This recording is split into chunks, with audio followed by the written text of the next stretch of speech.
ఇచ్చిన మాట నెరవేర్చడం కాంగ్రెస్ ప్రభుత్వ లక్ష్యమని ప్రభుత్వ సలహాదారు షబీర్ అలీ చెప్పారు. శనివారం కామారెడ్డి మండలం చిన్న మల్లారెడ్డికి చెందిన చిట్టాల రాజమణికి సంబంధించిన ఇందిరమ్మ ఇంటిని ముఖ్యమంత్రి ఆదేశాల మేరకు శనివారం ప్రారంభించారు. నూతన వస్త్రాలతో పాటు నిత్యావసర సరుకులను అందజేశారు.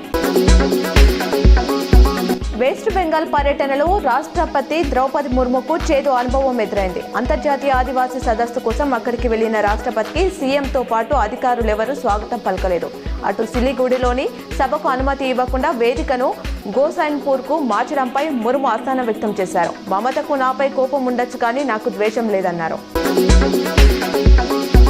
రైతు భరోసా నిధులను వెంటనే విడుదల చేయాలని అర్పణ ఎమ్మెల్యే ధన్పాల్ సూర్యనారాయణ గుప్తా డిమాండ్ చేశారు. శనివారం ఆదిలాబాద్లో నిర్వహించిన రైతు పోరు కార్యక్రమంలో ఆయన పాల్గొని మాట్లాడారు. రుణమాఫీ కాని వారికి పూర్తి స్థాయిలో 2 లక్షల రైతు రుణమాఫీని చేయాలన్నారు. పార్టీ ఫిరాయింపు ఆరోపణలు ఎదుర్కొంటున్న ఎమ్మెల్యేల విచారణ ముగిసింది. 8 మంది ఎమ్మెల్యేలకు స్పీకర్ గడ్డం ప్రసాద్ క్లీన్ చిట్ ఇచ్చారు.